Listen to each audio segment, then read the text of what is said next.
51 সতীপীঠের অন্যতম সতীপীঠ বীরভূমের কঙ্কালীতলা। ভগবান বিষ্ণু ক্রোধে যখন সতীর দেহ 51 খণ্ডে খণ্ডিত করেছিলেন, তখন মায়ের কাঞ্চি দেশ অর্থাৎ কঙ্কাল ভাগ এসে পড়েছিল এই কঙ্কালীতলাতে। এর ঠিক আগের ভিডিওতে আমি আপনাদেরকে দেখিয়েছি বীরভূমের অন্যতম আরেকটি সতীপীঠ বক্রেশ্বর ধাম। সেই বক্রেশ্বর থেকে কিভাবে এই কঙ্কালীতলা ঘুরবেন আর কঙ্কালীতলা হয়ে কিভাবে সোনাঝুরি হাটও দেখে আসবেন, সেই সব কিছু দেখতে লাস্ট অবধি অবশ্যই জুড়ে থাকতে হবে। সারাদিন ঘোরার জন্য বক্রেশ্বর থেকে নিয়েছিলাম একটা অটো ভাড়া করে। ঘোরানোর কথা ছিল কঙ্কালীতলা আর সোনাঝুরি হাট। বক্রেশ্বর থেকে অটোতে মোটামুটিভাবে 2.5 থেকে 3 ঘন্টার রাস্তা। আর এই রাস্তাতে তপ্ত গরমে সোনাঝুরি গাছের জঙ্গল দেখতে দেখতে সময়টা কেটে যাচ্ছিল আর ঘুমও পাচ্ছিল।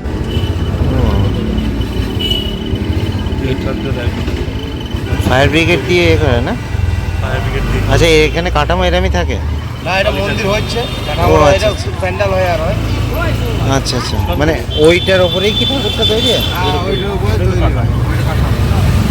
আচ্ছা আচ্ছা, জায়গাটার নাম কি?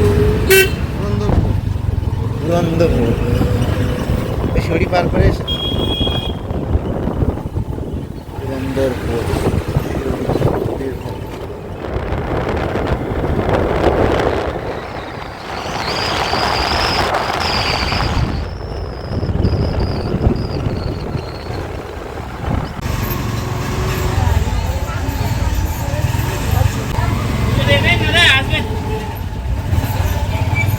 তো 101 কি রয়েছে? 101 টাকার মধ্যে 5টা ফল হবে, মিষ্টি হবে, আলতা সিঁদুর, ধূপকাঠি, মোমবাতি, ফুল, বেলপাতা সব দেওয়া থাকবে। আচ্ছা, আর 151? 151 মধ্যে নারকোল থাকবে, ঠিক আছে, মায়ের চেলি থাকবে, এটা এক্সট্রা হবে। আচ্ছা, আমি যদি 101 এর মধ্যে চেলি দিই? 101 টাকার মধ্যে চিনি নিলে আলাদা 20 টাকা পড়বে। 20 টাকাটা আলাদা লাগে, তোমার যেটা ইচ্ছা। জবা? জবার মালা? মালা না, এমনি ফুল দেবে? এমনি ফুল তো দেওয়া থাকবে, ফুল তোমাকে আলাদা নিতে হবে। মালাটা নিলে তুমি নিতে পারো এগুলো 108টা ফুল আছে 20 টাকা, এটা 10 টাকা, এটা 10 টাকা, তোমার যেটা ইচ্ছা। এটা আছে নিতে পারো 30 টাকা সামনেরটা। জয় মা কঙ্কালী। চলো কঙ্কালীতলাতে চলে এলাম। 51 সতীপীঠের অন্যতম সতীপীঠ কঙ্কালীতলাতে চলে এলাম। আর এখন কিন্তু পুজো দিতে চলেছি। আর এটা হচ্ছে 151 টাকার ডালি। আমরা এই 151 টাকার ডালি নিয়ে এবার মায়ের মন্দিরের দিকে যাচ্ছি। চলো। বীরভূমে সতীপীঠ রয়েছে, তার মধ্যে একটা হচ্ছে বক্রেশ্বর, যেটাতে গেছিলাম। আর এটা আর একটা, চলো দেখি যাওয়া যায় কঙ্কালীতলা।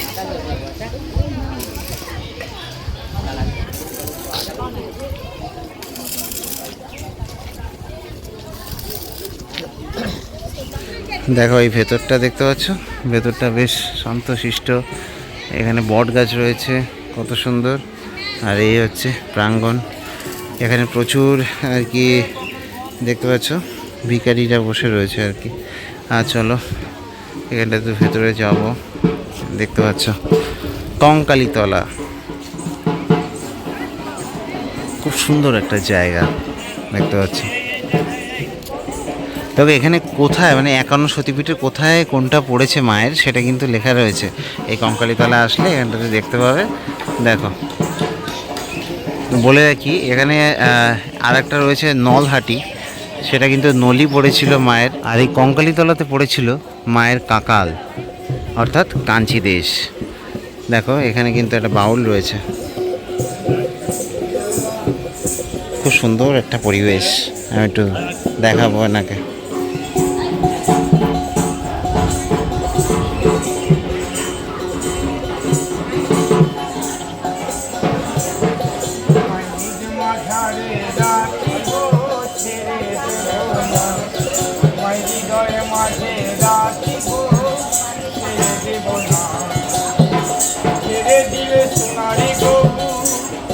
আমি আর তো পাবো না, ছেড়ে দিব না, মায়ের মাঝারে রাখিব, ছেড়ে দিব না। আমরা যাবো বজরি কুলি কুলি, আর মাঠব গায়ে জানা ধুলি।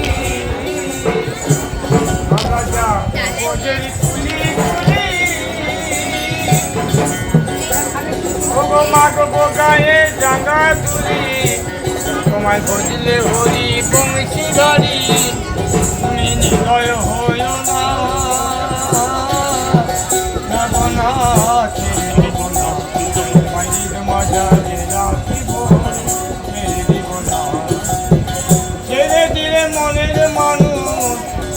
আমি আর তো পাবো না, না গো না, ছেড়ে দেব না, মায়ের মাঝারে রাখিব, ছেড়ে দেব না। অসাধারণ গাইছিল কিন্তু উনি, দেখতে পেলে বাউল সঙ্গীত গাইছে, খুবই সুন্দর লাগছে। আর এখানকার পরিবেশটা মনোরম পরিবেশ। আমাদের কলকাতার দিকে যে হিউমিডিটিটা রয়েছে না, সেটা কিন্তু বীরভূমে নেই, ওই জন্য গা ঘামছে না। হয়তো গরম থাকতে পারে, কিন্তু সেই গরম কলকাতার মতো অতটা ফিল হচ্ছে না। দেখো এর মধ্যেও কিন্তু অনেক আর কি দোকানপাটি রয়েছে, বিভিন্ন রকমের জিনিসপাতি বিক্রি হচ্ছে, হ্যান্ডিক্রাফটের জিনিস, যেগুলো কিনা আর কি বিখ্যাত এই বীরভূমে। দেখো কতটা মনোরম পরিবেশ ভেতরটা। এবং রাতের বেলা কিন্তু এখানে এই এলইডি যেসব লাইটগুলো, এগুলো কিন্তু জ্বালানো হয় এবং খুব সুন্দর লাগে রাতের বেলাটা। দেখো কত সুন্দর লাগছে। আর এই বট গাছগুলোতে বেশ সুন্দর ফল এসছে। এই দেখো মায়ের মন্দিরের সামনে কিন্তু চলে এলাম। এই ভেতরে কিন্তু মা রয়েছেন কঙ্কালী তলায়, দেখতে হচ্ছে পুজো টুজো দিচ্ছে, আমরাও পুজো দেবো। চলো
দেখো ভেতরে কত সুন্দর সুন্দর জিনিস বিক্রি হচ্ছে এখানে কঙ্কালী তলাতে, ভেতরটাতে। এই যে আর খুব সুন্দর কিন্তু পরিবেশ। আর এই হচ্ছে মন্দির, আর এই হচ্ছে আমি। তো কেমন লেগেছে এই কঙ্কালী তলার অবশ্যই জানিও। 51 সতীপীঠের অন্যতম সতীপীঠ কিন্তু এই কঙ্কালী তলা। তোমরা এই কঙ্কালী তলাতে আসলে কিন্তু একটা জিনিস দেখতে পাবে, যে 51 সতীপীঠের যে কোথায় কোন সতীপীঠটা রয়েছে আর কোথায় মায়ের কোন অংশটা পড়েছে, সব কিছুই দেখতে পাবে। এখানটা পুরো এই মন্দিরের চারিদিক থেকে কিন্তু লেখা রয়েছে, তো সেটা কিন্তু এসে তোমরা এখানে এসে পড়ে দেখতে পারো। আর এখানে কিন্তু এই যে হাঁড়িকাঠ দেখতে পাচ্ছ বলির জন্য। আর এখানে রয়েছে একটা কুণ্ড, এই কুণ্ড থেকে কিন্তু স্নান করে পুজো দিতে পারো। এখানে অনেকেই স্নান টান করে আর কি। এই যে কুণ্ড রয়েছে দেখতে পাচ্ছ, এই যে এখানে হাত মুখ ধুয়ে নিয়ে তারপরে কিন্তু তোমরা ওখানে পুজো দিতে পারো। আর এছাড়া এমনি জলের ব্যবস্থাও আছে। আর সব মিলিয়ে এই হচ্ছে চারিদিকটা দেখতে পাচ্ছ কঙ্কালী তলাতে।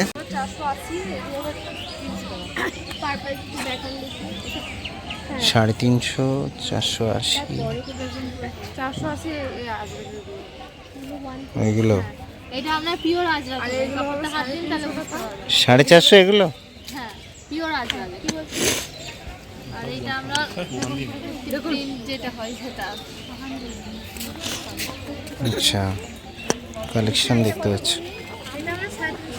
এগুলো কিন্তু এই কঙ্কালী তলাতে, বলে রাখি এনারা বলছিল যে এই কঙ্কালী তলাতে নাকি জিনিসপাতি যেগুলো পাওয়া যাচ্ছে এগুলো সোনাঝুরির থেকে একটু দাম কম। যাই হোক এখানেও বার্গেন করতে হবে এই আর কি। এই যে দেখতে পাচ্ছি এগুলো সব 150 টাকা করে। এই যে এখানকার লোকাল 150 টাকা, 150 থেকে শুরু, 350, 450 অবধিও আছে। তো এই যে কঙ্কালীতলা থেকে বেরোলাম, বেরিয়ে পেছন দিকটা চলে এলাম কোপাই নদীর তীরে আর কি। এর পাশ দিয়েই ঠিক কোপাই নদী বয়ে চলেছে। আমি তোমাদেরকে একটু দেখিয়ে দেবো কোপাই নদী। এই সেই বিখ্যাত বোলপুরের কোপাই নদী, সেই কোপাই নদী কিন্তু বয়ে চলেছে এখান দিয়ে কঙ্কালীতলার পাশ দিয়ে। আর কীভাবে আসতে হবে বলে রাখি, এখানে কিন্তু বোলপুর স্টেশন থেকে তোমরা সোজা অটো নিয়ে আসতে পারো বা বাসে আসতে পারো কঙ্কালীতলাতে। এটা হচ্ছে বেস্ট হবে তোমাদের জন্য, বোলপুর স্টেশন থেকে আসো, ঠিক আছে? ম্যাডাম সুতোর উপরে থান তৈরি হয়, থানের উপরে প্রিন্টিং করা। বাড়িতে মা হোক, মাদার ইন ল সবাইকে দিতেও পারবেন। রেশম সিল্ক শাড়ি ম্যাডাম, রেশম সিল্ক শাড়ি, পিওর রেশম যাচাই করে দেখে নেবেন। এই দেখুন অল বডিটা ম্যাডাম এই ডিজাইনটা, আর পিওর রেশমে দেখুন কোনো কিছু মিক্স পাবেন না, যে পাট জাতীয় বা সিনথেটিক জাতীয় কিচ্ছু মিক্স পাবেন না, পিওর রেশমের শাড়ি। এটা পলু পোকা কি তখন ধরে যাওয়ার ভয়টাই নেই। ওইটাই তো দেখালাম, এটা কি দেখালাম? আরেকবার দেখ, এটা যদি সিনথেটিক বা পলিস্টার মিক্স থাকতো সঙ্গে সঙ্গে পুড়ে যেত, বুঝলেন তো? নিচে ধরুন। আচ্ছা যেটা আপনি যদি ভাবেন যে আগুনটা ওপরে চলে যাচ্ছে, টাচ করছে না হয়তো, দই রাবড়ি দই এই দেখুন ম্যাডাম কিরকম গরম হয়ে গেলে হাত দিয়ে দেখুন, কিরকম গরম হয়েছে, হাত দিয়ে দেখুন, বুঝতে পারলেন? মিক্স থাকলে না সঙ্গে সঙ্গে শেষ হয়ে যেত ম্যাডাম। এবার আমরা নিজেরা বানাই, আমাদের কাছে নিলে এই প্রাইস কীরকম? হাফ দামে পেয়ে যেতেন। এগুলো স্যার খাদিতে কিনতে গেলে 1200-1300 এরকম দাম নিয়ে নেবে, কিন্তু আমাদের কাছে হাফ দামে পেয়ে যাবেন। আমরা নিজেরা বানাই, 650 করে এমনি হাটের দিন সেল করি, আপনারা 550 করে দেবেন। তো দেখো আজকে এমন দিনে এলাম, আজকে বুধবার দিন এসেছি বলে রাখি। বুধবার করে কিন্তু এই 2 মাস ধরে আর কি বন্ধ আছে সোনাঝুরি হাট। তার আগে অবধি মানে 2022 সাল থেকে এই 2 বছর কিন্তু প্রত্যেক দিনই আর কি হাট খোলা থাকতো। তো যাই হোক, ওই দাদার কাছ থেকে আর কি দুটো শাড়ি নিয়ে নিলাম। উনি 650 করে বলছিল, আমি দরদাম করে এই সিল্কের শাড়ি দেখাচ্ছিলাম তোমাদেরকে, তো দরদাম করে আমি বললাম 300 করে। অনেকগুলো নিলাম সবাই মিলে 4-5টা, তো 300 টাকা করে হয়ে গেল আর কি। চলো দেখি দরদাম করতে হবে এখানে।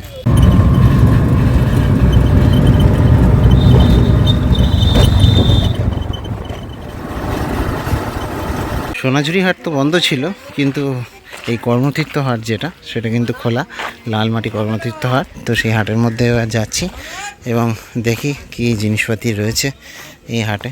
চারিদিকে প্রথমে ঢুকেই তো দেখতে পাচ্ছি এইসব হ্যান্ডিক্রাফটের বাঁশের জিনিসপাতি, তারপরেই রয়েছে শাড়ির ভাণ্ডার। এগুলোর দাম কেমন? 150? কত বললেন? 350। আর ওইগুলো কোনগুলো? যেগুলো প্রথমে দেখাচ্ছিলেন? এইগুলো হ্যাঁ, এগুলো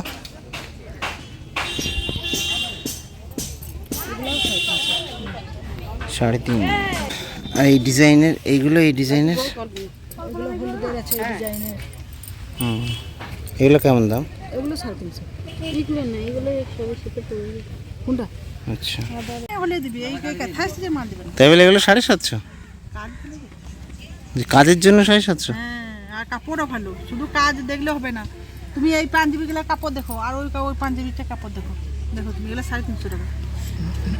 যেমন নিবে সেরকম তো দাম। 350, 750 কাপড় দেখো তবে বলবে। 750 বার্গেন করে 500 নামালাম, তাও মানে 400 নামালাম, দিচ্ছে না, মিনিমাম 500 বলছে। দেখি ঘুরে দেখি, যদি না হয় তো ওটাই নিয়ে নেবো আর কি। আর এদিকে চারিদিকে যদি দেখাই তো এদিকে কিন্তু এই হাট বসে রয়েছে, সবাই আর কি জিনিসপাতি কিনছে এদিক ওদিক দিয়ে, দেখতে পাচ্ছ।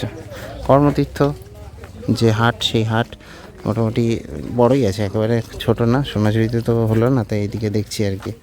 এই যে দেখছো এগুলো হচ্ছে আদ্রাকের জামা, শার্ট আর কি। এগুলো এখানে লোকালি 250 টাকা করে দাম। এই বিভিন্ন কালারের রয়েছে, এই একটা, এই একটা, এই একটা, অনেক কালার আছে। এই একটা, এটা আমার গায়ে হচ্ছে না, এই একটা রয়েছে, এটাও হবে এই প্রিন্টের রয়েছে। এগুলো হচ্ছে 200 করে, এই যে 200 এগুলো। এইগুলো হচ্ছে কাজ করাতে 250।